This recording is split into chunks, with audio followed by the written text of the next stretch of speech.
여야 3당 원내대표가 다음 달 1일 국회 본회의를 열어 추경과 또 대일본 결의안, 민생법안을 동시 처리하기로 합의했습니다. 당장 내일 오전에 외교통일위원회가 열리게 되는데 외교 그리고 안보 상황을 보는 여야 인식 차이가 크기 때문에 가시밭길도 예상되고 있습니다. 국회로 다시 한번 가보겠습니다. 조은지 기자. 네, 국회입니다. 네, 합의문 내용 다시 한번 좀 정리를 해주시죠. 네, 국회 파행이 장기화하면서 여야 모두 여론에 대한 부담이 커진 것으로 보입니다. 덕분에 합의는 1시간 만에 일사천리로 끝났습니다. 앞서 보신 대로 민주당 이인영, 한국당 나경원, 바른미래당 오신환 원내대표가 합의문을 발표했습니다. 오는 8월 1일 오후 2시 본회의를 열어 추가 경정 예산안과 비쟁점 민생법안을 처리하고 일본의 수출 규제 조치 철회를 촉구하는 결의안도 다루기로 뜻을 모았습니다.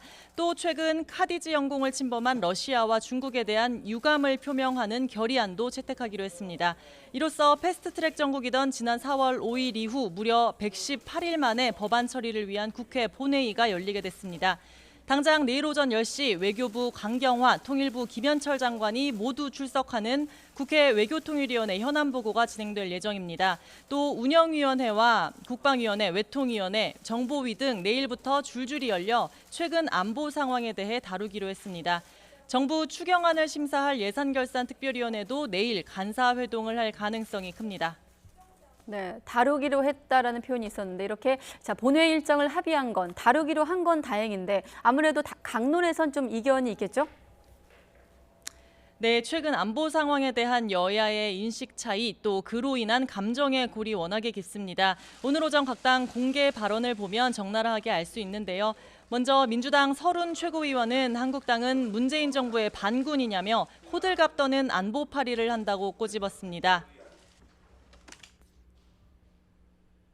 자유한국당이 문재인 정부의 반군이라도 되는 것 아닌가 하는 생각을 하게 합니다.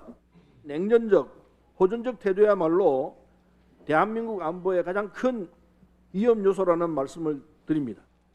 호들갑 떠는 안보 파리로는 더 이상 국민의 공감을 얻을 수 없습니다.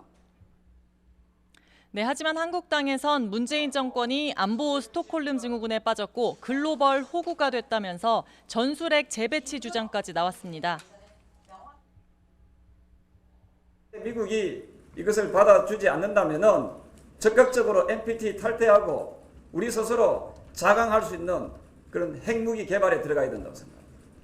우리가 언제까지 북한의 웃음거리, 조롱거리 대상이 되어야 됩니까? 네, 보신 대로 입장 차이가 정말 큽니다. 패스트트랙 정국을 거치며 내내 헛돌았던 국회가 다시 뛰기 시작했지만 갈 길이 멀어 보입니다. 지금까지 국회에서 YTN 조은지입니다.